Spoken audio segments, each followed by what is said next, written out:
Good evening and welcome to what is a historic. It's the first committee meeting in the new council chambers, and it is a planning meeting which is dated Wednesday the 5th of November 2025. Do we have any apologies?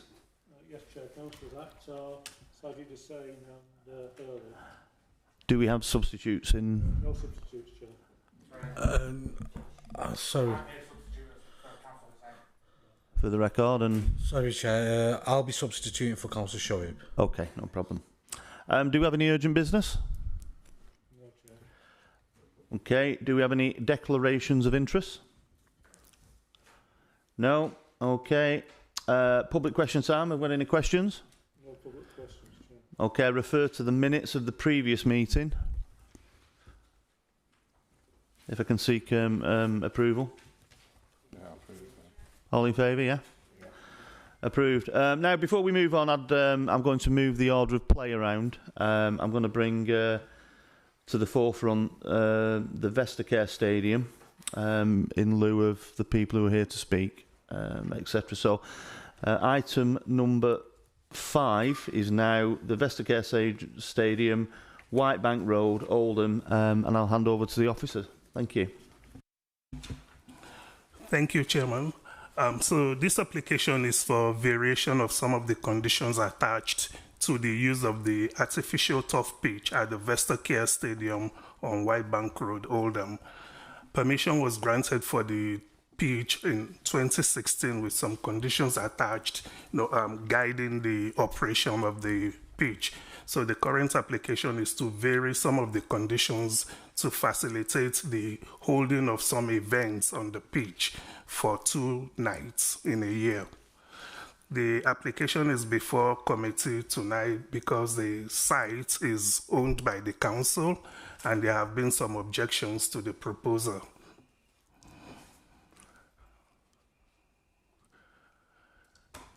So on the screen there is the site location plan for the entire stadium, edged in red. And that's an aerial view of the artificial turf pitch in the center of the image. So the events being proposed will be held on the pitch. So members will recall that a couple of months ago, a similar application was presented to committee. But the main difference between that application and the current one is that in the previous one, the applicant proposed the holding of events for 4 nights in a year, but this time around they're proposing holding of events for 2 nights a year.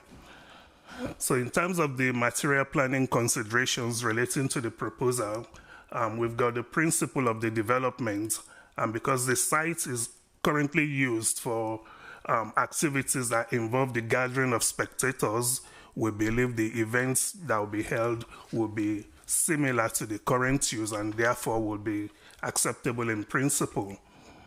And then in terms of the likely impact on the green belt, there will be no erection of any permanent structure as part of the proposal, and therefore there will be no impact on openness of the green belt.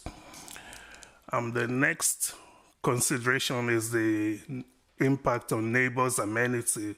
So we believe the potential impact in this case is likely to be noise. And as mentioned in the officer reports, there are some conditions recommended that will address the issue of noise disturbance. Then there's also the highway issues to be considered. The applicant has advised that the events will not hold more than what the stadium currently holds in terms of spectators for events, and that's about 1,300 spectators. So if the events will be kept to that same number in terms of spectators, then it is unlikely that there will be any additional significant highway issues that would result from the proposal. So the application has been reviewed by some relevant consultees, one of which is Sport England, and they've raised no objection. The local highway authority has raised no objection, and the environmental health officers of the council have also raised no objection. So on the basis of all these, officers are recommending that the application be approved subject to conditions. Members will be aware that a late item paper was circulated earlier today, and in that paper, we've mentioned the need to amend the wording of condition 1. So there was a drafting error. We referred to 4 days in the condition, whereas it should be 2. So that issue has been addressed as part of the late item paper. So again, on the screen, there's just a context, showing the pitch and surrounding development. So thank you.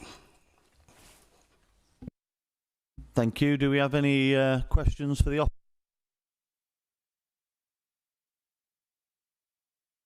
No? Okay. I'd like to bring forth the objector, Mr. Glennon. Just at the 2 at the front there, if you don't mind. You seem a familiar face. Yep, definitely, Chair. Former employee. So you know the routine. I think so. Okay, I'll let you go on your own free will. Thanks. Good evening, councillors. Thank you for allowing me the opportunity to speak against this proposal. Members will recall that 5 months ago, this committee refused an almost identical scheme due to the significant impact it would have on residential amenity. They were concerned about lighting till 11 o'clock and also the associated noise after that. Now, some 5 months down the line, you've been asked to approve a similar scheme, which has no evidence to demonstrate that the concerns of this committee have been addressed. It's my consideration that the officer's report does not fully justify this proposal or outline how it is acceptable having regard to the previous decision of this committee. It simply ignores this material planning consideration with regard to noise beyond 11 o'clock. The draft event management plan, which residents have not been consulted upon, outlines that up to 1,300 people could attend non-specified events.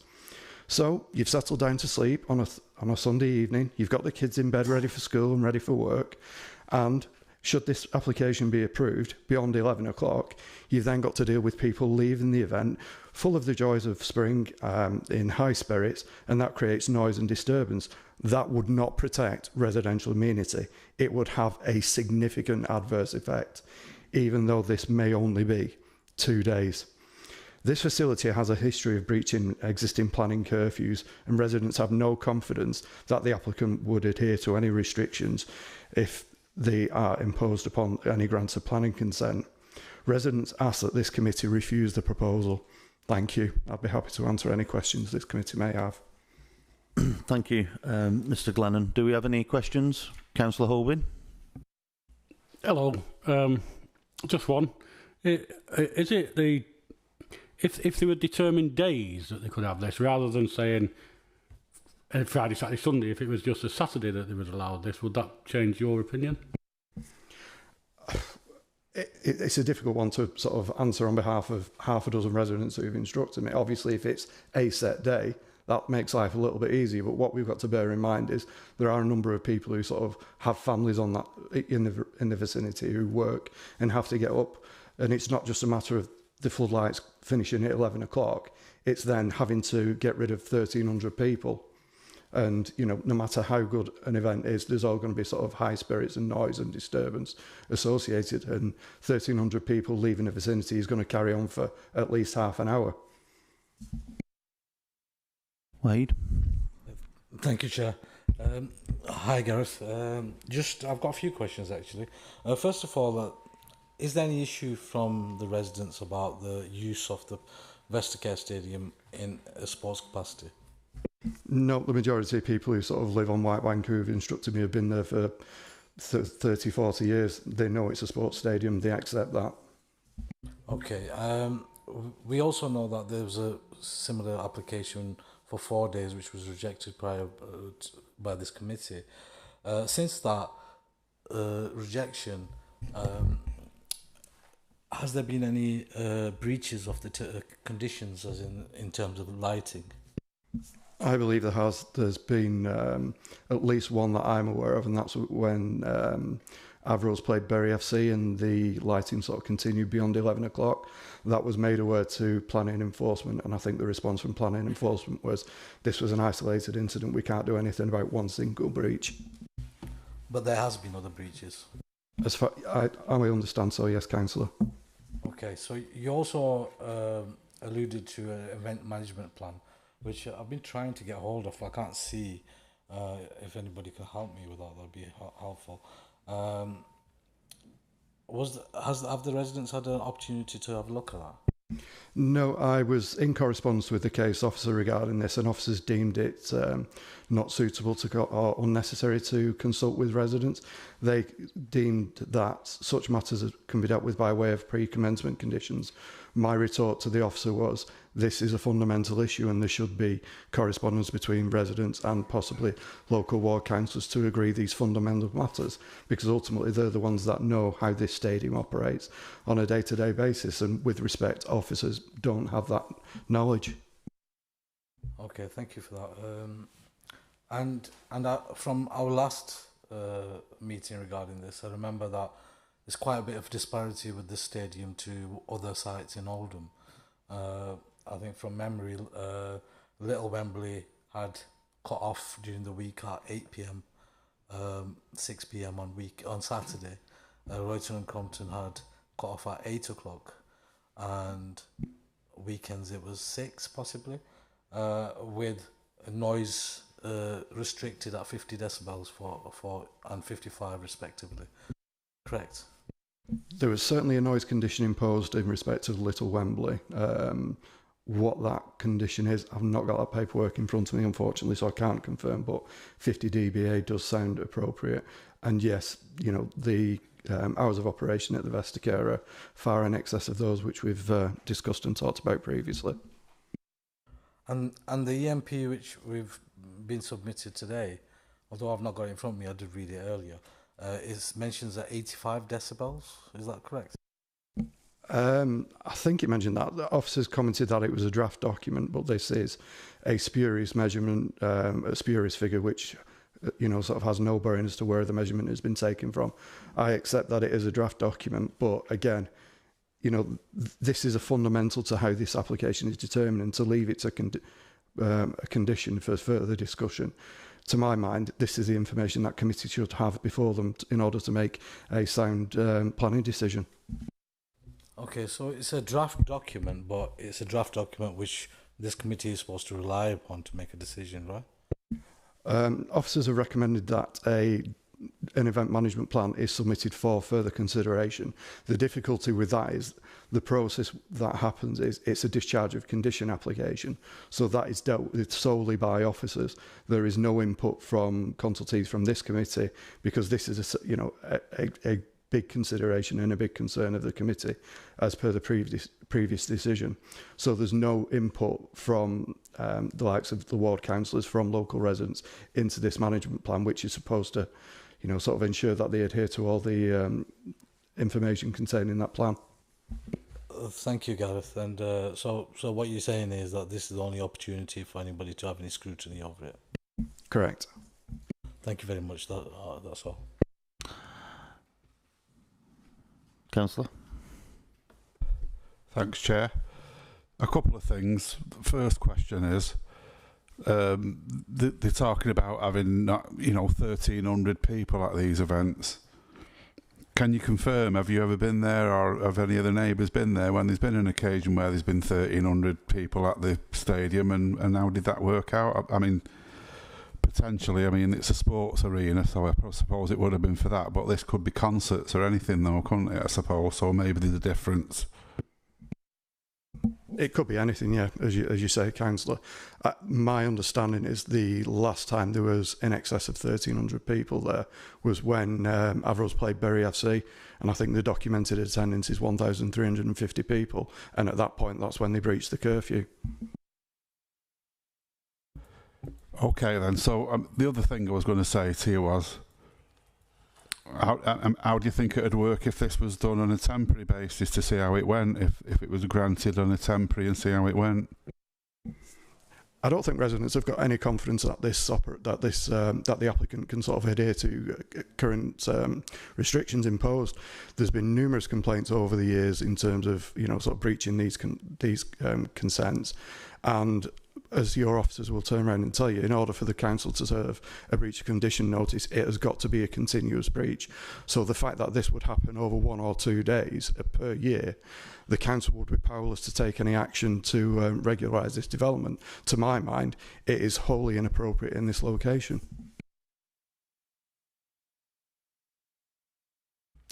Do we have any more questions? Okay, I'm just going to break with protocol for a minute. I've accepted some correspondence from a local resident who's Mr. Harland. Is he with us today? Thank you, Mr. Harland. I'm going to read out some concerns relating to wildlife, which I think is an important factor. So 2 years ago, a meeting was held between the club, the council, the police, the RSPCA and the Badger Protection Society. I also understand Andy Burnham was involved. The meeting was about an area of woodland adjacent to the club where there are 11 badger sets, 4 of which were identified as active following a survey. As badgers are a protected species and it is illegal to interfere with either the animal or the habitat, the club agreed to leave the woodland alone, and indeed they erected fences to prevent people trespassing on the land. Since then, the woodland has flourished, the badger population has increased, they have at least 5 cubs this year, and the resident population of pipistrella bats has also grown. Rabbits and foxes have also moved in. So what I think Mr. Harland is trying to get across, will this application affect the local wildlife as well as those that are protected? And I think he would be asking us to consider that in our judgment. Okay, so I'd like to now move on and call. Thank you for your time. I'd like to bring the applicant's representative, Mr. Berggren. Is that correct? Yep, it is. Thank you. So is it this one? Yeah, that one. When you're ready, I'll let you go at your own pace.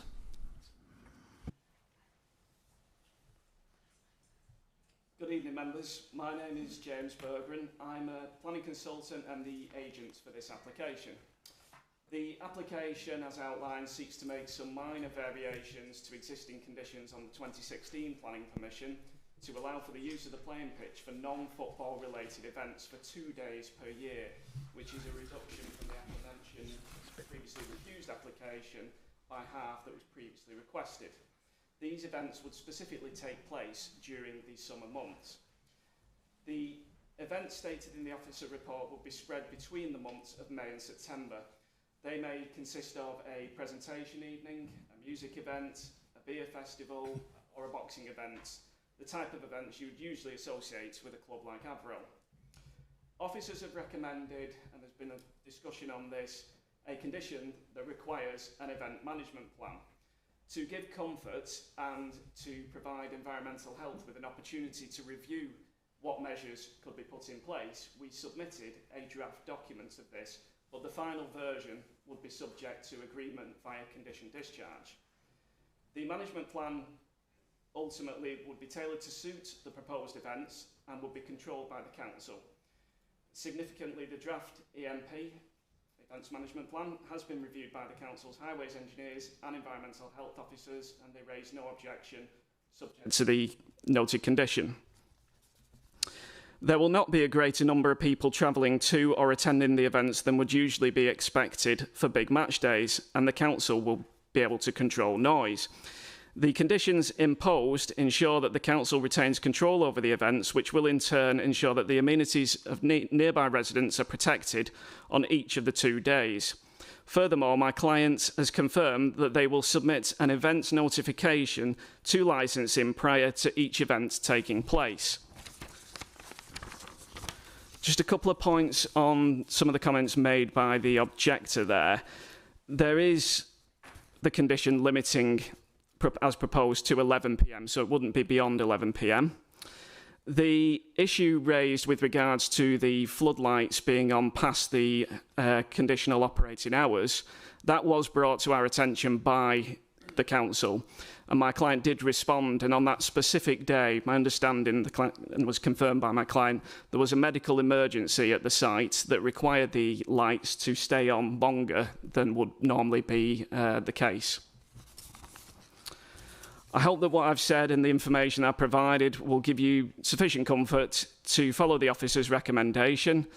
I'd like to thank you for your time and listening, and we respectfully request that you approve the application in line with your officer's recommendation. Thanks again. Thank you, James. Just before I hand you over to committee members on the floor, I've just got a couple of questions myself. So, say music festival, yeah? You said the council would control noise. Practically, how would that work? I note the concerns by residents and the objector that the club would not adhere to those requirements that were mentioned with regards to the events management plan, which will seek to control noise levels, people coming and going, etc., and provide a formal format for how the events would be run. However, my client would adhere to the relevant conditions, and they would adhere to specifically to the events management plan. Thank you. And just my last point would be music festival again. I understand how much revenue they can bring, and you know, I understand the business model behind them. So the restriction is till 11 o'clock. Yes. DJ last song 11 off the turntable. Do you obviously accept, if there's, how many do we say, 1,600 people there, then obviously there would be a overspill of noise and a disruption as people vacated. And what I'm trying to say is 11's not like everyone's gone. It's, you know, there's still going to be a bit of disruption, should we say.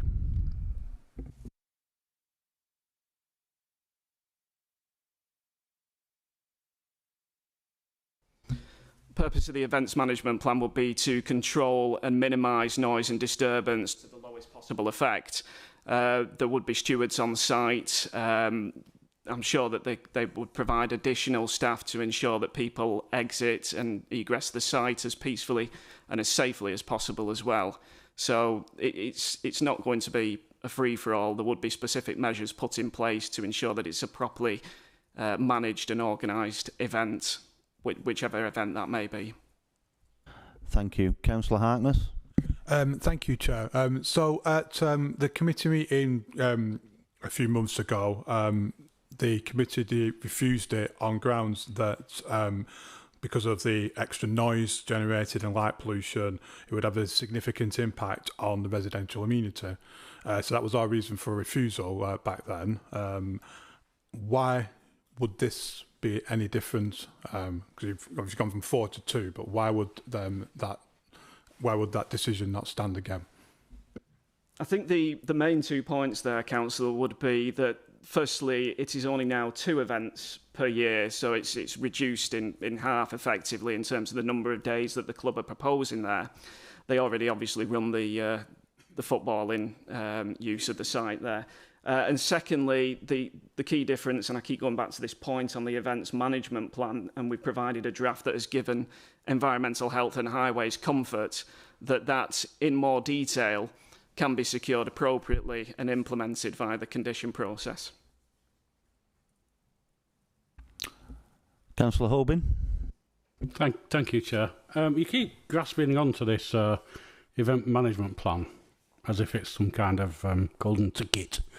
But in reality, really, if you get an event management plan and run an event, it's after the event before the council can do anything, really, isn't it? It'll be complaints post-event, which won't help the residents in the first place, will it? You know, this event management plan isn't a be-all and end-all and everybody's going to abide by it and it's all going to run smoothly. An event management plan is for all intents and purposes, a piece of paper. And it won't be until that is breached that the residents themselves will be able to complain about the event, and I don't think complaining about event after it is good enough for the residents. I note the concerns, councillor. I think I wouldn't say it's a golden ticket. The event management plan itself, anything would be dealt with after the fact. The purpose of the event management plan is to be put in place to ensure that these issues do not arise in the first place. So, and that is the one of the main and strongest controls that the council would have sought and that the club can provide. So it's to give reassurance that these issues don't occur so that there wouldn't be any enforcement after the case. Thank you. Thank you, Chair. Right, okay, just sticking to the event management plan. I know that it says that the event management plan allows event quality speakers to be brought in by promoters, correct? Correct. Yeah. So each event could have different equipment, different engineers, and different noise levels, right? It would, but the event management plan will set out a higher maximum in terms of decibel readings. Does your event management have that in the draft? In the draft, there are levels, but there would be more testing done on site, and then a final figure agreed by virtue of the. I can't see any levels on the draft plan, so can you point me towards that, please? Well, I think the final version is going to take account and. Sorry, I'm just going to ask for Peter to interject for some clarity here. Yeah. I think just to be really clear about what has been submitted as a draft event management plan is not what we're assessing as part of this application tonight. It's been provided, it's on the website for people to see as well, as an example of how these event management plans are structured, what they cover. Obviously, the condition is still there, if this is approved tonight, that before any event, the applicant would have to submit an event management plan for that event. So I'll ask you the same question. Sorry, Wahid. Sorry. So, you know, and that's why it's important that we have the condition, because as we've all talked about tonight and previously when we had this a previous application on this site, events can range quite differently, can't they, in terms of how they function, what they're made up of. So there has to be a bespoke event management plan for each event, and that's what the condition is requiring. So just to make it clear, this particular event management plan, does it have any limits of how many decibels can be reached? As far as I'm aware, no, because it's a draft, because it's not about a specific event. Okay, thank you. So, still sticking to the same EMP, plan refers to spot checks by the event manager, but doesn't specify what maximum allowable noise is or what it needs to exceed, does it? No, but the final version, as noted, it's a draft. The final version would be subject to an agreement with environmental health. So there's no enforcement mechanism in the plan, is there? Sorry, Peter. Again, sorry, Peter. Can you just because I think we're the enforcement mechanism is the condition on the permission if it's granted, that there would have to be a bespoke event management plan for that event submitted to us and approved by us before the event can take place. No, I'm talking about the spot checks. So if there's a spot check... But the spot check is part of the the draft event management plan. So those details, of course, they can't be in this draft, which is not about a specific event. So in effect, Peter, just for clarity, the draft plan is the ability of the applicant to put a plan in effect. Yeah. And every plan would need to be specific to any event, and therefore, whatever the event was tailored to, the noise levels, etc., would have to be stated and agreed in that plan, and that would come to planning for approval. Is that? Yes, that's correct. Right. Okay. I say the only reason the draft event management plan was submitted was to give an idea to members of the committee, to us as officers, of what might be involved in it, to give comfort that actually it will cover the right kind of things, but the details are not in there right now because it's not about a specific project. But with all due respect, having a draft event management plan and not having the details of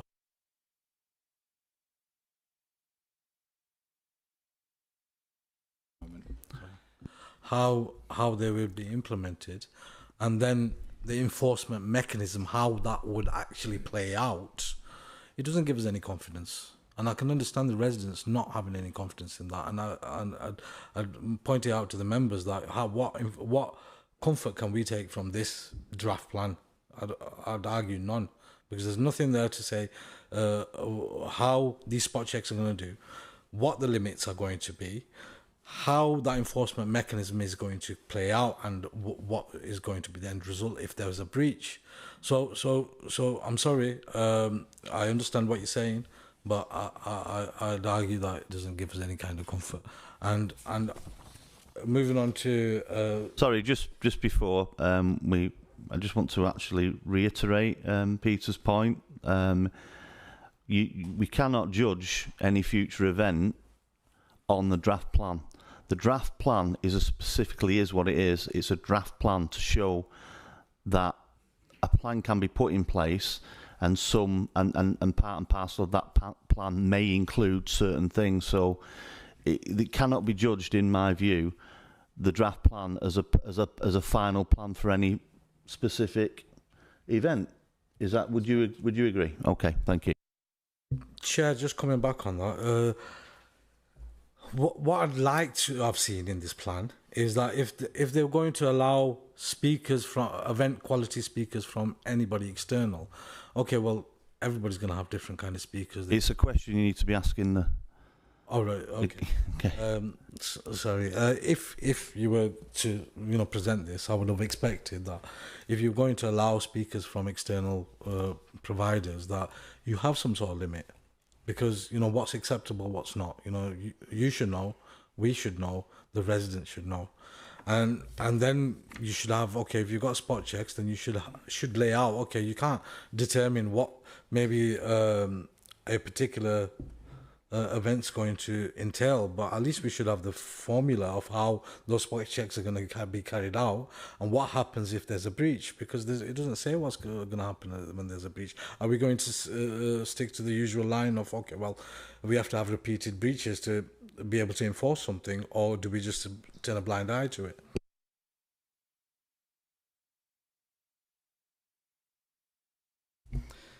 Just on the point about the potential breaches, that is the purpose of the plan and the condition, so that there is something there to ultimately there would be something there to enforce against from a planning perspective. Just in terms of the plan itself, again, draft, noise levels will be set within a future version that would ultimately have to be set, because otherwise the condition wouldn't be discharged. Those would have to be done in agreement with any limits set by the Council's environmental health officers. Thank you. Councillor Cosgrove?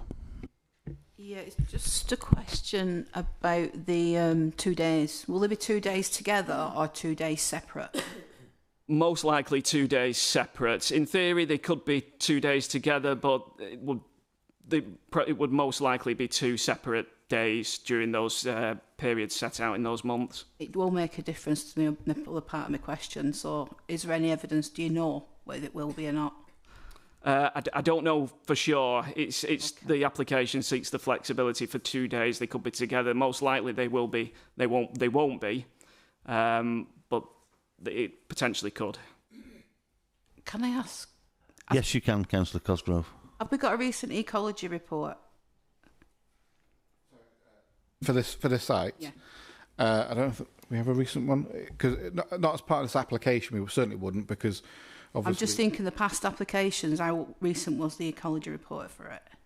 I don't know off the top of my head. We'd have to look up the previous permissions where that was required. In terms of this application, ecology report isn't necessary, because obviously there's no change, no development taking place that would actually. There is something in the notes that, from my other knowledge, would concern me, because if you haven't got a recent ecology report and there's badgers on site, if you have 2 nights together, it will totally ruin their routine of feeding at night, and that is why I'm kind of concerned through experience. Okay, I think obviously that's something that we would consider as part of the event management plan when it came in, as well as that condition in terms of the ensuring there's no additional harm taking place to the ecology and the habitats, and obviously particularly the badgers in this situation. I think it's an interesting point to think about in terms of whether you want to propose any amendments to the condition to suggest that it shouldn't be 2 days together for that reason. I would prefer that. I think if you speak to the ecology team, they would raise the same concern if they knew. Because from a application near where I live, yeah, we have the same instance. I think the only thing I would probably caveat with all that, I'm saying I'm happy for you to put that forward as a suggestion, but ultimately there's legislation governing particularly harm to badgers, for example, and the club or the applicant know they have to do. Yeah, I appreciate that, but anything that can harm the badgers is obviously governed by particular legislation. So they shouldn't be proposing necessarily something that will have that impact. Sorry, it's left me with some confusion that then, Peter. I mean, they are a protected species. There is some concerns, obviously, which have been raised. I think this has been acknowledged and accepted by the club. Have we explored in any way how this application could impede, affect, or inhibit badgers' rights? So, in terms of the nature of the application before us, where we're looking at simply the extension of the hours and of the lighting and noise and what have you, for 2 nights a year, that's covered in the report in terms of there's not seen to be a significant impact that would harm the badgers or any other protected species or habitat and what have you. I think the point that Councillor Cosgrove has raised is an interesting one, because if there is a concern that 2 nights in a row would have that impact, that's something for you as a committee to consider whether you want to propose an amendment to the condition. Thank you. Thank you, Peter. Do we have any more questions? Councillor? How long does it take to empty the stadium when there's that amount of people in? In all honesty, I've not got a specific time. Because we did, but I know that it's carefully managed. But we did discuss that there's problems with parking and there's problems with exiting the area. So, and that's not been addressed. That's again going back to the event management plan. There will be a requirement. There will be a requirement for highways to review that and for procedures to be put in place to ensure that visitors, guests, etc., do enter and exit the site as efficiently and as appropriately as possible without causing detriment to both the highway and nearby residents. And there's also the issue of, you said you're going to turn the floodlights off at 11. Now, if that site hasn't been exited, how can you turn the floodlights off? I mean, there will be low-level lighting, stewards, etc., that won't impact residents that could be provided on the site there. People will be escorted with safety lighting, etc. I mean, they will definitely be turned off at 11 o'clock. The condition requires that. Okay. Thank you. Could just as a note, I know it's newfangled technology and stuff. Once you've spoken, can you remember to switch it off? Yes. I'm not specifically directing that comment at you. It's just been it's just been brought to my attention. Do we have any further questions for the applicant? One more from Wahid. Just because the last application was rejected for 2 specific things, which was noise pollution and light pollution, that would affect the residential amenity. How is this application changing it in any way, considering that there's no independent noise impact assessment and there's no light impact assessment? I mean, the changes as outlined in terms of the reduction in the number of days, the additional measures in there with the draft plan, and you know what that will entail once a final plan has been provided, which has given environmental health and highways officers sufficient comfort to advise that they have no objections. I still don't understand how a reduction in days is going to change the level of noise and lights. It's not just the noise; it's the controls within the plan itself that will effectively, carefully manage the events that would take place at the site. It is an existing site. The owners know how to operate it. It's used for football, as we all know. Just one last question. When you say that you're certain that the lights will go off at 11 o'clock, but earlier you told us that you breached it because there was a medical emergency. So the low-level lights that you were relying on, where were they when that medical emergency happened? Well, that was a completely isolated incident where the paramedics, etc., that attended required as much lighting to be able to appropriately treat the person that was there. If a medical emergency was to take place, then the floodlights may very well remain on, but the condition will require. In any other case, they wouldn't. It was a unusual and isolated incident that just required that. But the condition would be there, it would be adhered to, and my clients would, like I said, adhere to that condition, and the lights would go off at the time specified. Okay, thank you. I'll move over quickly to Councillor Davis. Thanks, Chair. Again, regarding the lights, the time they're being switched off, I suppose the lights have got to be on to put the event on. So if the lights go off at 11 o'clock on the dot, then the people have got to empty the stage, the pitch or whatever they stood on. It's not. I can't see that being possible. I mean, there might be measures that we could include within the finalised version of the events management plan where there is a period, for example, at least 10 minutes or so possible. I'm just thinking off the top of my head here. The final details have to be agreed, but the lights people would exit prior to 11 o'clock, and the events wouldn't take place, fully up until 11, whilst people are egressing and exiting the site. That detail would have to be looked at a little bit further within the event management plan. Thank you, Councillor. I think we're done with questions now. Thank you. Thank you for your time. Thank you. And if we want to have any discussion, I'll go. Any further questions? Nash? Thank you, Chair. Just a couple of things then for me to be able to approve this planning. One of the questions is that I would like some kind of formal or paper to discuss that we can only put a condition, or I don't know what Pete said before about having a one-day event. And second, I would appreciate what this gentleman has just said about having some kind of condition again, where the event actually finishes 10 or 15 minutes prior, and then 11 o'clock it does go off. Again, one of the concerns was that there was a breach, but I think the gentleman kind of explained that it was medical reasons. But is there anything that can be highlighted in future, I don't know, for the planning committee, future updates on things like that then doesn't cause us to then debate that kind of aspect of it? Thank you. Okie dokie. So,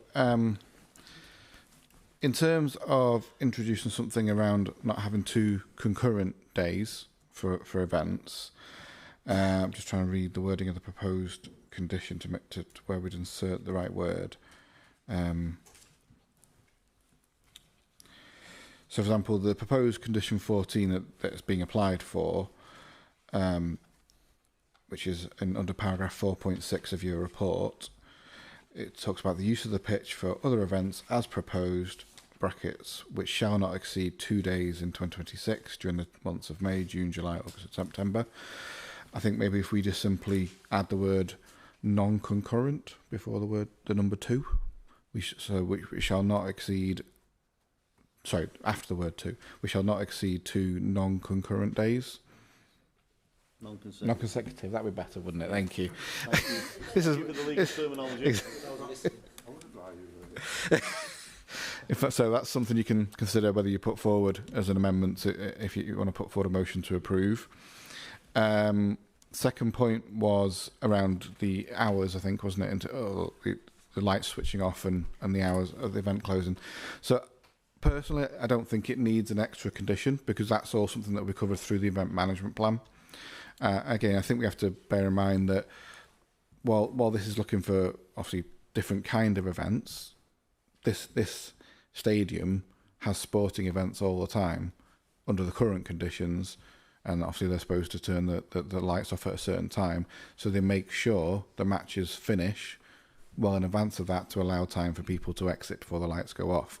So it'd be no different obviously it'd be later, but it'd be no different in terms of that approach. And I say we would just make sure that would be covered under the event management plan. So I don't think it needs a separate condition myself. What's the third thing? So you mentioned there was 3, wasn't there? Oh yes, that's right. About reporting back about how we might. So the challenge from an enforcement point of view when you've got hours of operation is that we have to show. Ultimately, it'll be a judge that we're before, if we're taking enforcement action, that there is consistent and ongoing breach of hours of operation.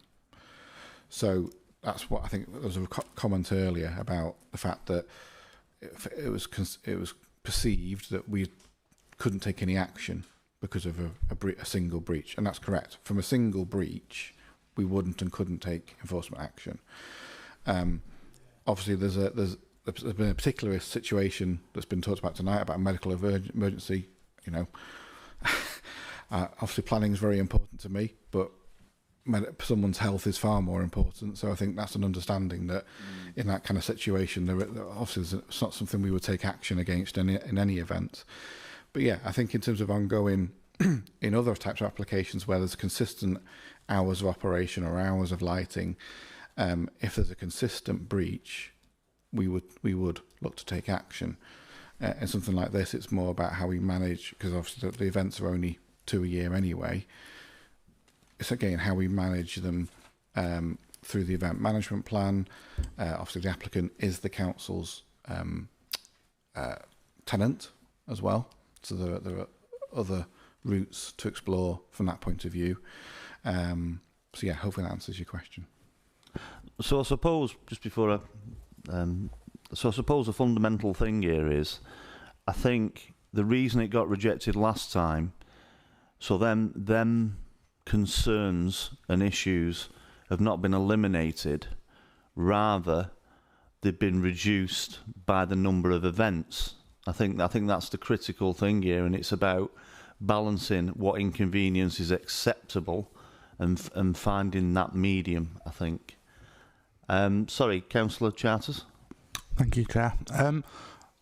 Peter, you may have explained this several times and it didn't go through my brain, but if there was an event management plan submitted by the applicant for an event and we disagreed with it and said no, would that mean therefore that event wouldn't happen until we were satisfied with it? Therefore, we would have ultimate control? So from a planning point of view, yes, they would have to submit the condition discharge. If we don't approve that condition discharge, the event should not go ahead. Thank you. Just on the back of Councillor Charter's questions, and what terms of reference or what mechanism would planning use to say yes or nay? It's a discharge of condition application. So the condition, I think it's condition 1, isn't it, on this permission, if you grant it tonight, requires an event management plan. Each time they want to do an event, they will have to submit a discharge of condition application with an event management plan for that event, and we will have to discharge it before they can have the event. Yeah, that kind of answers some of the question, but not in the detail I require. So they submit so they've got an event. Mm-hmm. Here's my plan. I'm complying by submitting a plan, and then do you scrutinise that plan? For example, I don't know, number of people, whatever. Or is it just a question of rubber stamping that plan? No, certainly not a case of just rubber stamping in a plan. We would consult environmental health, we would consult highways. They're probably the two main consultees in terms of noise and in terms of a traffic impact of that particular event, to have that comfort that those statutory consultees are happy with the plan, the event management plan for those point of view. Okay, Councillor Holman. Thanks, Chair. I understand, quite obviously because I'm in the game kind of thing, I understand the requirements for hospitality trade to try and make money, and I understand how this would make money for the club. And with respect to my two learned colleagues with the badgers, I understand their concerns for them, but I think my concerns are for the residents. And I don't think that the later lighting up of the place is in their favour. I think we're not looking enough at 1,300 people leaving that stadium, and that's going to take an hour at least, I would say, when you look at the road there. And I think the club's great. I think the club's lovely. Not that long ago, I had my 50th birthday in there, so I do appreciate what they do and everything they try to do. But for me, badgers aside, the residents need to be looked after on this one. And I think maybe if we're turning it, if we're refusing this, maybe we need a bit of evidence as to events that occur. Maybe we give the club a chance to prove themselves before we increase the amount of times that they can have these events. But I think if I was a resident there, I'd be expecting my councillors to be looking after my interests and the badgers' interests, and be thinking that some of the stipulations here, I wouldn't like to be living next to something that proposes to close at 11 o'clock at night, but then in all reality you're probably looking at half 12 before the area is clear with the way where that place is. So with that in mind, and I know we've done a lot of talking, there might be more, but I'm happy to propose refusal on it. Just before you do, I'll second that. Yeah. Just before you do, Councillor Holbin, I just I picked up on something you said. I'd just like you to clarify for my hearing. You said the club needed to prove itself with events. As I say, events at the moment, can't they? Can they apply for single licence events? Yes, within the hours of that. So we need to see that, because the other thing about the EMPs is, if we don't refuse this, everything for the residents to complain about is after the event. The event management plan, it's like, if something happens, well, complain after it. Well, that's not fair on the residents. We need to be proactive in this, protect the residents, so that they don't have to complain, so that we'll find how the club runs other events, and then maybe at a later stage we can decide if they manage them well, and if they do run to plan, bring it back to the committee and we'll have a look at it again. But at this point, I would like to see evidence that the club is running well, that they're doing events well, that they're doing it within the time limits, and the residents aren't expected to complain after the event. Let's do something before the event. Okay, on that point, I have a proposer for rejection. I have a seconder. All in favour? Sorry, before you start, obviously you need the reasons for refusal. They weren't actually specified as such, so you do need that. And equally, I just remind you that if you're going to refuse it against officer recommendation, you should do so, or you have to do so for valid planning reasons. And if you don't, there's a risk that in the event of an appeal, the costs could be awarded against the council. But the key point I'm making is obviously the reason for refusal needs to be clear. Oh, absolutely, yeah. Thank you for clarity. So, could you be more specific, Councillor Holman? The reason for refusal, I don't like it. The reason for refusal for me... if only it was that simple, Councillor Holman. If I can propose it and you second it, I've got some points on which... I will concede to Wahid for him to propose. Thank you. I totally agree with Councillor Horbin and his point about let's test the waters with a temporary licence and let's see how that goes. Totally reasonable. And I'll move this for refusal, and I'd add or deferral. Sorry, it's one or the other. Okay, so I'll go with the refusal. The proposal would cause unacceptable noise, light and disturbance to nearby residents, contrary to Policy 9 of the Oldham Local Plan and paragraph 130F and 185A of the MPPF. Number 2, the applicant has failed to provide an adequate or enforceable noise impact assessment or event management plan capable of protecting residential amenity, contrary to Policy 9 and 23 of the Oldham Local Plan. 3, the proposal is inconsistent with the operating hours and conditions imposed on comparable sports facilities across Oldham, such as Little Wembley and Royton and Crompton, contrary to Policy 5 and 9 of the Oldham Local Plan. Point 4, the site has a long history of non-compliance with existing conditions, including floodlight overruns, and further relaxation would be premature and contrary to the principles of effective planning control under the MPPF.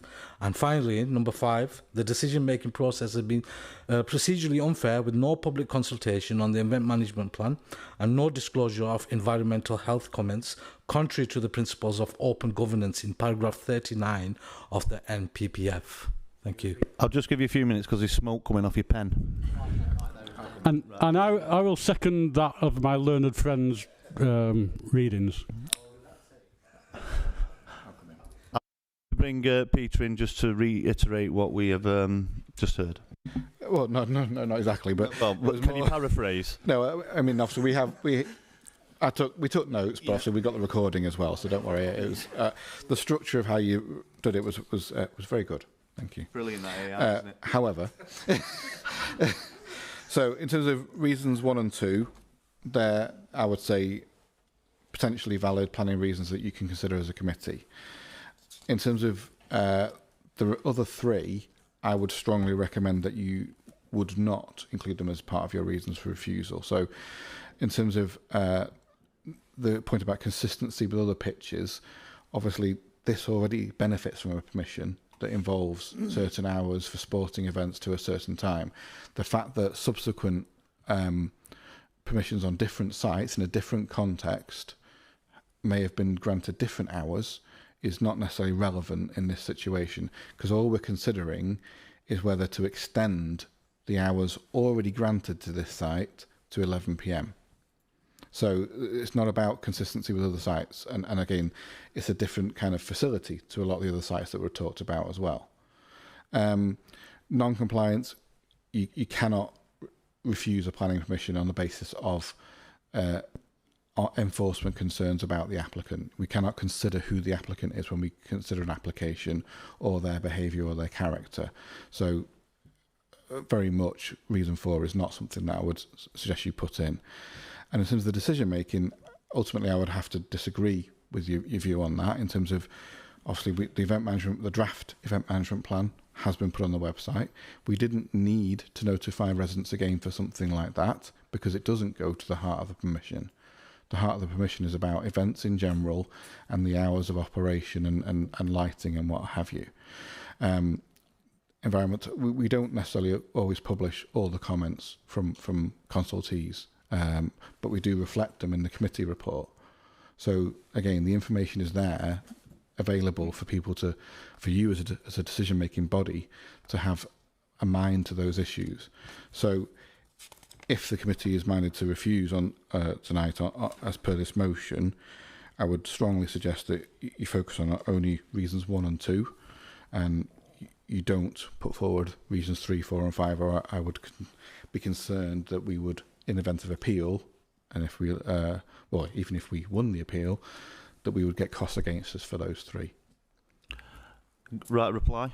I think in regards to those last 3 which you're speaking about, I think they're quite valid in my opinion, because firstly, the disparity in the times that have already been applied to the sites, they're quite clear, and there is a broader context for the council to be able to treat each site fairly. So right now we've got residents on Winebank Road that feel like there's dispensation given to this particular site, which is totally against them and has been. So in case if this refusal is not passed through, they want that in there because they want the right to review that through the courts if they have to. So on all 3 points, I believe that even with the consultation of the event management plan, I disagree with you, and I'd like all 5 points to stay in and be voted on quite firmly. Okay, so you're sticking to your original... Yes. Okay. Councillor Oldham, do you still wish to second? I take on board what both Peter and Councillor O'Heed have said, but I still think, I would have gone, I'd have took the win and gone with 1 and 2 to save us getting the refusal. But if Councillor O'Heed wants to go with all 5, I will second it. All in favour? No, I want to speak. Well, we've moved beyond that. No, sorry, go on then. Oh, thanks, Chair. I just want to make the point. You've got good advice there, and if an experienced planning officer, I think you should take it, because I'm going to vote on this. And if I'm going to vote on something that we might lose on the basis that we've got some weak reasons for refusing it, then I won't be voting with you. So you've got the choice. You either do the 2 or the 5. If you do the 5, I won't support you, but I might do for 2. Does that make sense? It certainly does, and I appreciate your input in that. And on your input, I'll take your advice and I'll go with the 2. So I'll second that the 2. Right. So we have a motion on your points, reasons refusals on your points 1 and 2. We have a seconder by Councillor Holbein. All in favour? 1, 2, 3, 4, 5, 6, 7, 8, 9.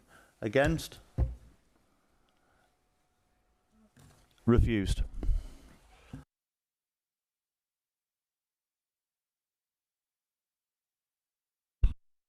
Abstains? Abstainees? 2. Thank you. Refused. Thank you. Yes, could we arrange for the public to leave, please? Assuming they're all here for this application. Yeah.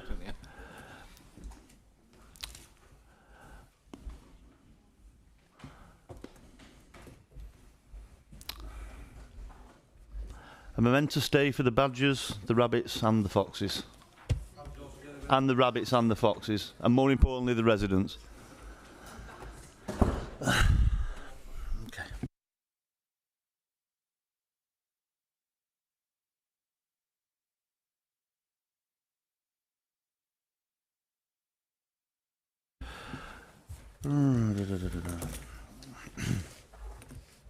Okay, now we move on to item 7, as it is, and that is the Royton Medical Practice, Chapel Street, Royton, the erection of a 2-storey side extension.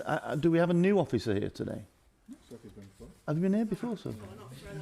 Okay, right, okay. Well, it's nice to meet you. I've not come across you before, so if you wish to... Yeah. When you're ready.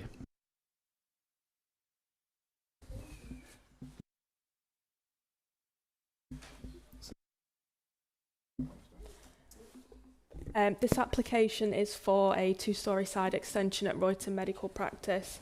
The application's coming to committee as the applicant is Councillor Chauhan. So here's the site plan. The application for the side extension will accommodate 4 new consulting rooms and office space for staff. These are the proposed elevations. These are the front and rear. To accommodate the extension, there will be 1 tree removed and it will be replaced with 2 new trees. Side elevations are also shown. And these are the site photos that were taken recently. In terms of the biodiversity net gain, this is to be secured via off-site credits, and there have been no highways issues or objections raised from the highways officer, and there's also been no objections from surrounding neighbours.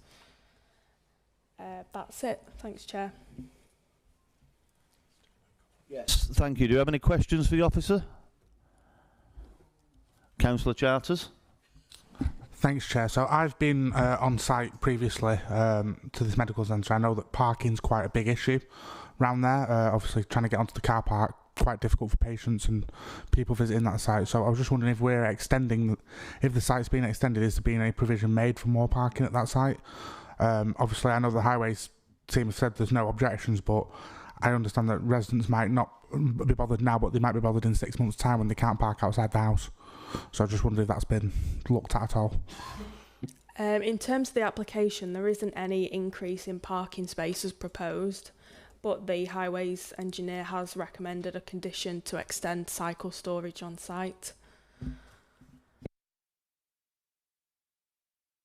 I'll bring Peter in on this just to add as well. Of course, there is quite a range of public car parking not far away, in very short walking distance. So that's a factor that the highways officer would have considered. Councillor Cosgrove. Is there any disabled car parking? As in already, it's a doctor's surgery, so in terms of already, yes, there is. how many? Is that all?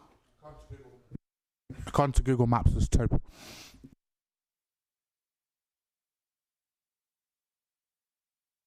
There we go, there's the plan. Yeah, there's 2 spaces next to the ramp. Councillor Adams. Just across the road, there's a big parking area, and that's got plenty of disabled.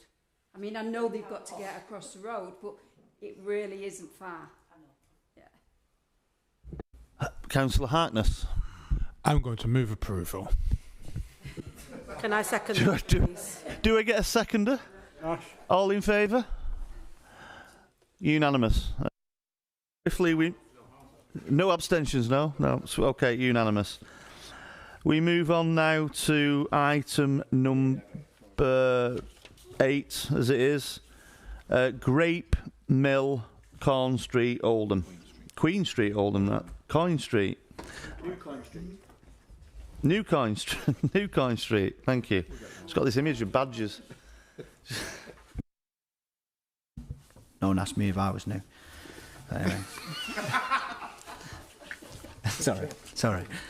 So the application before you is the erection of 14 starter units at Great Mill at New Coin Street. The application is before you because it's the creation of 1,000 square metres of new floor space.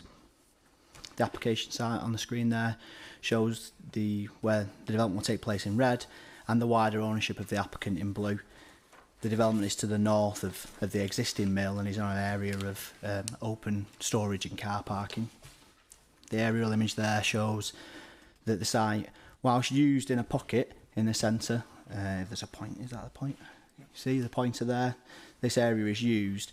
The wider area has been taken over by planting that's not managed currently. Some site photos there of the entrance. The bottom one is the main entrance, which would come off the entrance of the existing mill, which is on New Coin Street.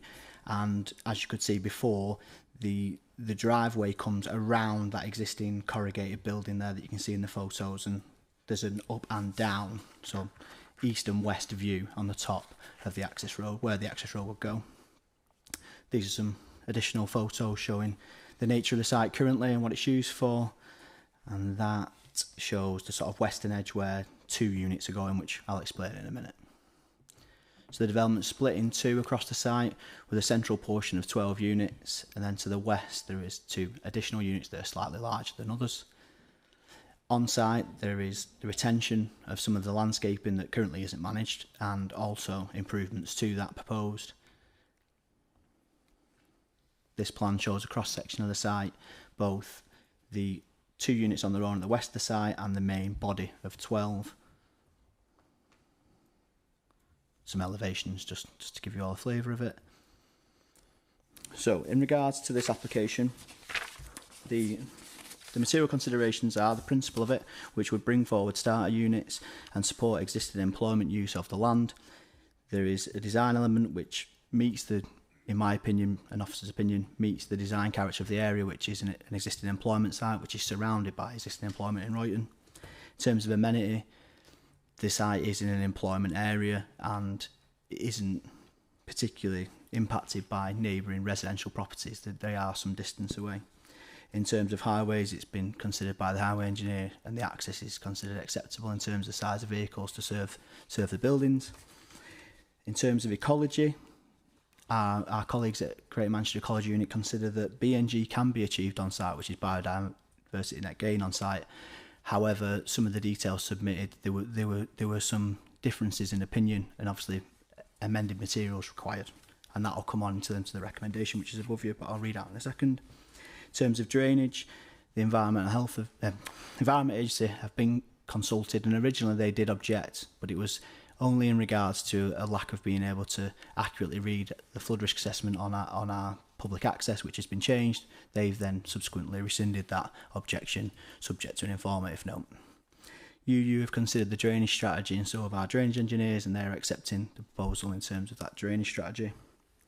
In terms of the ground condition, this site is in a coal referral area, and a coal mine risk assessment has been submitted, which has been assessed by the consultee, and that is considered acceptable also.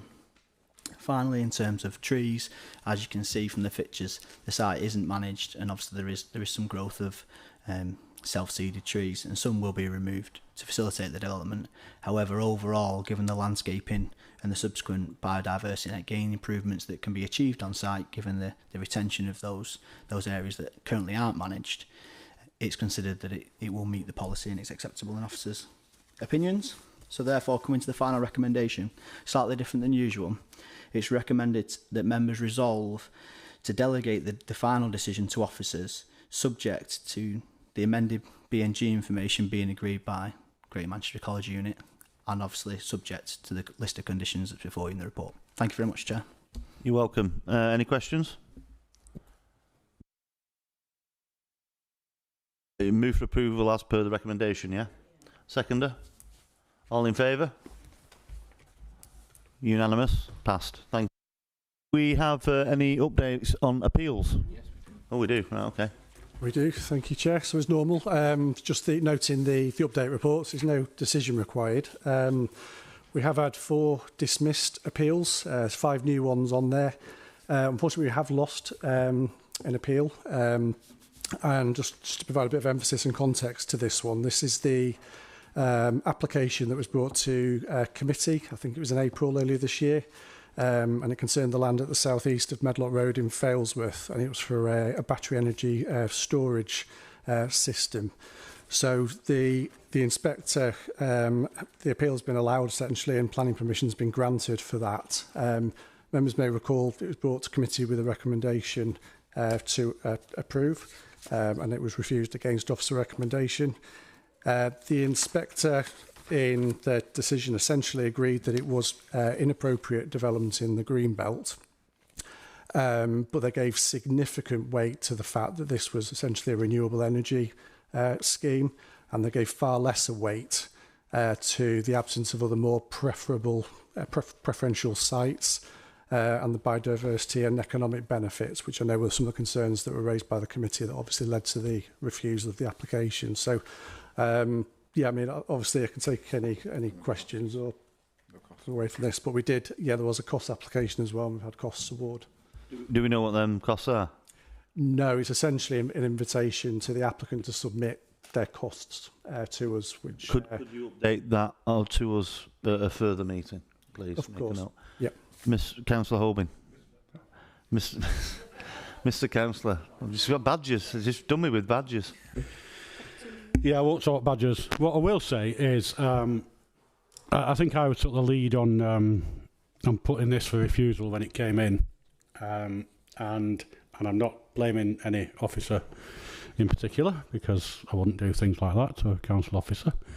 But I am disappointed at the fact that nowhere in this process was, because I was the one put forward to deal with the appeal as it's such. And nowhere in this process was I informed that it was at that stage. Nowhere was I informed that anything or nothing could be done.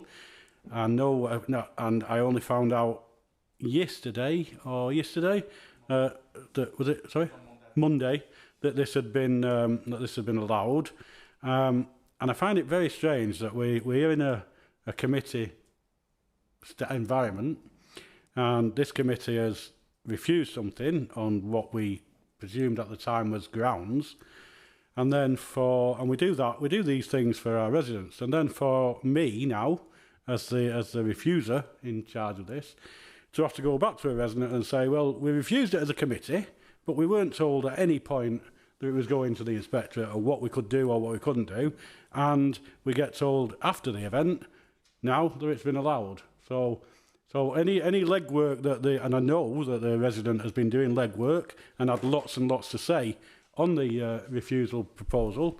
They've not had the opportunity to say anything. I've not had the opportunity to say anything. So I've got to go back to these residents now and say, yes, we refused it, but we was never involved in the process of refusal, and all of a sudden it's been allowed. So that's it. That's all we can do. I think that's a bad way of doing things. I'm not sure it's your fault as our planning committee, but it certainly doesn't taste very well, and it doesn't look good if it gets to the point where we are refusing things and then we know nothing about it until it's already been done and dusted, and then we have to go back and explain ourselves to the very residents that we're fighting for.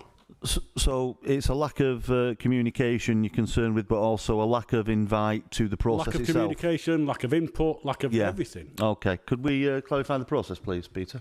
Yeah. So, well, first of all, I want to apologise if you weren't contacted in terms of your name was put forward as part of the refusal process to. So we should have kept you informed directly as well. So I do apologise, first of all. However, that's why we have the appeals update, because it was listed in a previous appeals update to this committee when it was first submitted for appeal. Because that's what we do. Every appeal that's submitted, not just the ones that are decided, everyone is on there. So that it's a public record for you as committee members, but obviously for anyone looking at the papers. In terms of the process beyond that, once it's been submitted for appeal, the reason we ask for a nomination from the committee, if it's a refusal against officer recommendation, is if we end up in a situation where it's either a hearing or inquiry, where it's actually in person. As officers, we've already given our professional recommendation, so we can't then sit there at that appeal and defend the reasons for refusal. We've given it would undermine our credibility as professional officers if we did that, which is why we asked for someone to put forward. But when it's just a written representations process, which most appeals are, and this one was a written representation process, obviously we can submit the information, the reasons for refusal and the basis for that to the inspectorate as part of that process, without necessarily needing to come to, in this case, you, to have further input. Because obviously it was all here in this committee. We all heard it all. We can share the reasons. Obviously we'll have a review of that, and if members would rather have more involvement in that kind of situation, we could look at that and take that away as a learning thing, but certainly we. I appreciate that, and I do thank you for the clarity, Peter. It's just that it does seem very strange, because obviously I was doing legwork with it, and because of the way it was refused, a couple of the residents were doing a lot of work that they were under the impression they could submit to this appeal, and at no time were we told you can't. That's a slightly different thing. So then if they had, correct me if I'm wrong, Martin, but if they'd submitted comments on the application, they should have been notified of the appeal. So they should have received a letter. So we'll have to investigate that in terms of, obviously sometimes it's not an architect, it could simply be the post didn't get through, but it's unusual, obviously. But we'll look at it and make sure there was no error from our side, but letters should have been sent out to notify them of the appeal. At that point, though, of course, their interaction then needs to be with the inspectorate. All the submissions they would have to make wouldn't come through us; they would come through the inspectorate. But they've had no opportunity to put anything towards the inspector. All the inspector has seen, with all due respect, is the officer report who wanted it to go through. You know what I mean? We refused it. You recommended it. We refused it. So all the inspectors saw was the paperwork from the people that were recommending it. Yeah, but I mean that's probably a bit unfair in terms of the way you're phrasing that. Because obviously we reflect what this committee decided in that paperwork in terms of our submission. But as I say, I mean, we'll go away and check our records, but we believe that a letter was sent out notifying the residents who had objected to the application in the first place. That's a standard practice for us. So I say we'll go away and check and make sure there wasn't an error in the system on our side. But as far as I'm aware, at this point in time, they did receive a letter. A letter was sent out from this council to them. So for that clarity, does it have to come to committee, or can you send me some clarity personally so I can go back to the resident? Thank you. Councillor Peter. Thanks, Chair. The first thing is, as I just said to Councillor Waheed with the last planning application in his ward, he wanted five reasons. 2 of them were really good. 3 of them were advised that they weren't really good. Now, we had one damn good reason on this to refuse it, which was greenbelt land. Now, they've just said that the inspector, whatever his title is, said that it's on greenbelt land, and they understand that. And then we've got costs against us. I don't understand that. The other one is we're in places for everybody. We've released so much land in the borough, and the rest of the land I thought was protected. Right? I'm a supporter of places for everybody, but it's not come out of it very good in this, as far and I'm going to say that because that's a fact. Well, it was also an argument used for the HMO in Shaw by Councillor Sykes, wasn't it? And I don't recall that being taken into such consideration, but that's just mine. So, we'll talk about that, but I don't think the one in Shaw was greenbelt land. And then, of course, the other thing is, there was good reasons to refuse it, and they weren't took into account, and we've had these costs against us. I just find it so frustrating. And thank you. Just for clarity, can we appeal the costs? Yes. So basically, the process would be when they submit their claim for costs, we always go through it methodically to work out whether, and it's evidenced invoices and so on for additional expense they've been put through for going through the appeal process. So of course we vet it and we challenge them where we feel the need to. I think what I'm saying is, can we appeal the decision of the costs? Like Councillor Davis has highlighted, that we as a committee could feel it's unjust, should we say, that in the reasoning, not necessarily the reasoning for the decision, but the decision to award costs is unjust. Can we appeal that specific decision? I believe we can do. It's very rare that we would have cause to, but I do believe that is an option. Is that something we could vote on now? Well, before you do that, let me come back on Davis's point. So in terms of when Alan and I will warn about an issue of or risk of a cost decision going against us if you refuse against the officer recommendation, and just like in the example tonight, that's why I try and focus you on what are reasonable reasons for refusal. In this case, the inspector considered that the reason for refusal, and I'm quoting here from his report, or was it his or her report, a vague and generalised assertion about the proposal's impact unsupported by any objective analysis. Well, we didn't get a chance, did we? Because residents couldn't. So, well, no, in terms of the reason for refusal, as in what we decided at committee, was vague and generalised assertion about the proposal's impact unsupported by any objective analysis. So that's where I think, it's sometimes not you trying to beat up. No, I know it's not. I'm not taking it that way. Don't worry. I'm simply trying to help you and advise you as a committee that, okay, sometimes we lose some. We feel a bit hard done by in terms of that as of appeals. It is a planning, as I've said to you many times, is subjective. It's not purely objective, and so the decision maker, in this case the inspector, felt that the reason wasn't suitable, and awarded costs against us. I think it just goes to the point that Al and I always make, and I know there's a smile sometimes when we make the same comment every time, or on the occasions where you refuse against officer recommendation, but it's for good reason, that we have to think very carefully about the reasons that we give when we refuse against officer recommendation, which is why I praise the first two conditions that were put forward tonight, because they were very clear, they were linked to policy, and while we as officers may not agree with them because we recommended approval, it was a very clear and a very robust reason for refusal that we can. I would have less concern about getting costs against us in the event that applicant appeals.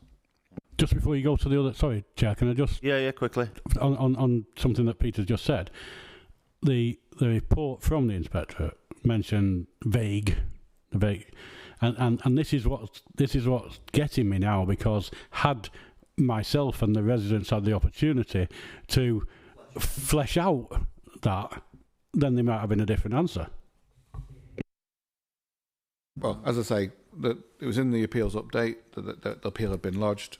From at this point in time, until I do a review of the system, from our point of view, we sent a letter out to those residents, so there was notification.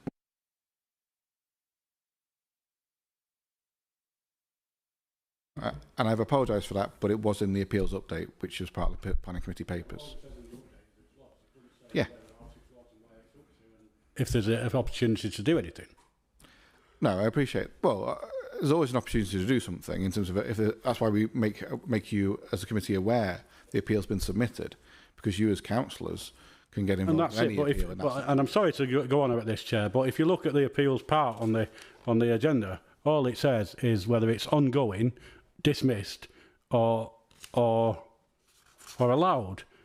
It doesn't say it's in the process now, and we'd like whoever stood up to fight it to come and join us and put a piece of paper together with the resident for the refusal. It literally says that. There's nothing on there tells you at which stage it's at, because if it had said on there it's been lodged and we need further discussion, then I'd have come to committee and said, right, well, where's the discussion time?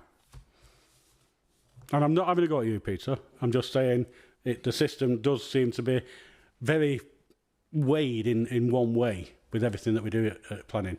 And then when you get a refusal and you don't get the opportunity to flesh out your refusal, for me, I wish we could appeal that appeal, because it feels very unfair that we've not had the opportunity to, as we've said, flesh out the appeal.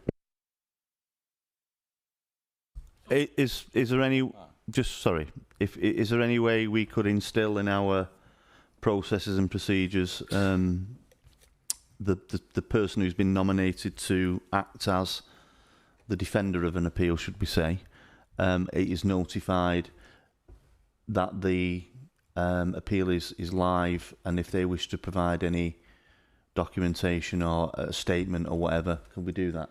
Well, we normally do, and that's why I've already apologised. Oh, right, okay. We didn't on this occasion to Councillor Hoban. But in terms of a person, an email directly to Councillor Hoban informing him that it's in and the next steps. But yeah, we'll take away the comments in terms of how we present the appeals update and whether there's any more detail we can put in to help. I mean, obviously in terms of what's there now, if it says ongoing, it means it's been submitted and the appeal is ongoing, and so there's depending on how long it's been in, there may still be opportunity to input on any appeals. So any appeals you're interested in on that list at the moment, do contact Martin and myself so we can give you more information. Councillor Harkness, do you wish to? No, Chair, it was just going to be the same as what you've yourself and the Vice Chair has said about these unreasonable costs, so I think you've covered it already. Councillor Cosgrove? A quick query, because I've done 2 appeals, and one was not, but what I did find is it's better having it in face-to-face, so have they changed the process now? No, the vast majority of appeals are always done by written representation. No. Always has been. But the whether it justifies either a hearing or full inquiry will depend on the nature of the. I'm thinking of the first Arncliffe one, because the inspector actually quoted while we were out with the residents on site. He said, "I would not have realised the difference in the distances." Oh, and just because it's written. Went to appeal. Yeah. And then it came in the council chamber actually. Yeah. And he wanted to go on site because the residents were saying, and me as a councillor was saying, we can't. Yeah. And then the planner, the developer, was saying something different. So he asked to go to site, but he actually physically said, if I hadn't come to site, I wouldn't have realised why you're saying things. So I just think it's better face to face. Yeah, but first of all, we don't have any control over that. It's Right. the inspector's decision. When we say written reps, we're just talking about how the actual appeal works, as opposed to a hearing or inquiry. In any appeal, the inspector will visit the site still. So No, he actually visited with the councillors. No, I know he did, because in that situation, what I'm saying is, so if there's a hearing or an inquiry, so he or she is already here, they'll usually have if they want to, they will have an accompanied. They don't have to. Yeah. They might have an unaccompanied one. But when it's written reps, they still visit the site. On their own. It's just not accompanied, yeah. Right. The other thing is, I've never had a letter, but I've always had an email, so I don't know if the process has changed, or every time I put an objection in, I get an email to say there's something happened on that case via the portal or whatever.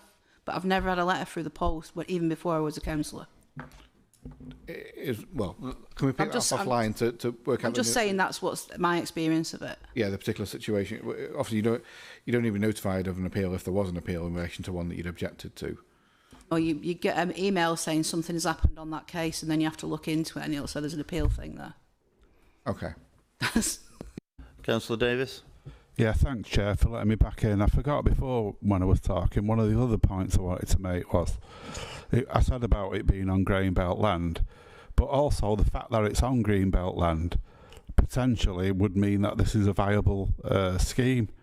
If it wasn't on Greenbelt land, and Greenbelt land, when you're buying it, would be a lot cheaper, so that would make the scheme more viable. I mean, that could be the case as well. So it's just totally unfair, in my opinion, what's happened here. Well, that's national government for you. Councillor Wahid? Thank you, Chair. I sympathise with Councillor Horbin's predicament, and listening to some of the comments and my own knowledge of what happens when things go into appeal is very vague. So it may be helpful if all members get some sort of briefing in regards to what to expect when something's refused and then it goes into appeal, so that we are all aware of what your processes are and what to look out for. It might avoid the situation in future.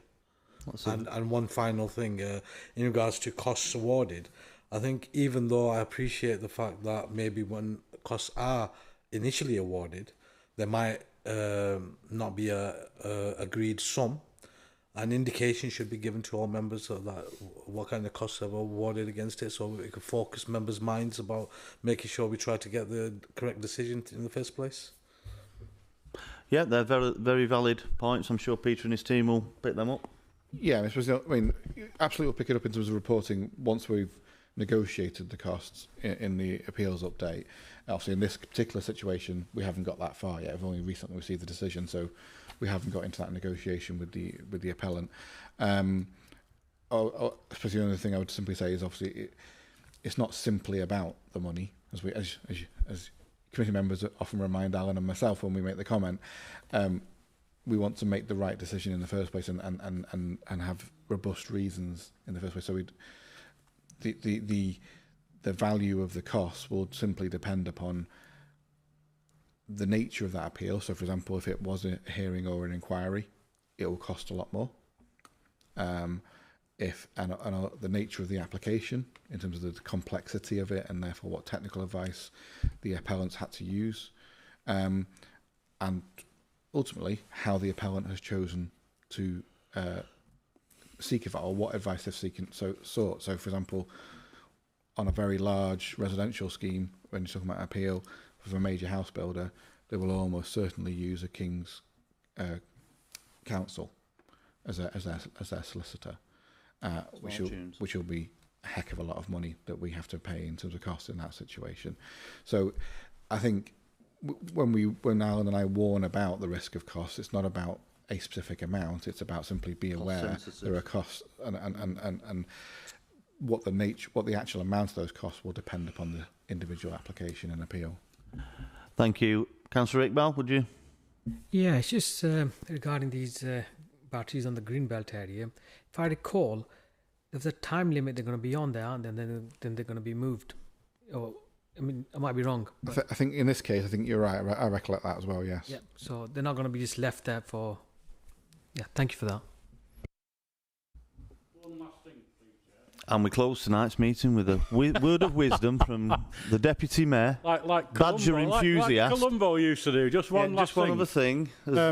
With the costs, as Wahid just said, and I know that you've said it could be from that to that, but I think it would be good if we've got any historical figures to look at cases as a committee and see what we've been charged in the past. Would give us a good idea. Yeah, I think that'd be, if we could have that information as a committee, I think it would be good. I just want to bring in, I do recall one costs case that we had after a public inquiry, and it was in Failsworth. It's an industrial estate that was redeveloped for housing. The planning committee said the industrial estate was still viable, but it wasn't, and we couldn't provide any evidence. And I think the costs that we accepted from the applicant in the end was is either £50,000 or £70,000 of costs, because it was after a 2-day public inquiry. So if you get a public inquiry and we lose and get costs awarded against us, that's the sort of figure that you're looking at, just as an example. I was going to say that's before my time, isn't it? That was it was a long time, 13 years ago. It's a long time ago, but so it sticks with you, Ian. Yeah. Well, yes, but you can imagine the figures will be a lot more now. Councillor Charters, do you want to see us out with a ray of sunshine?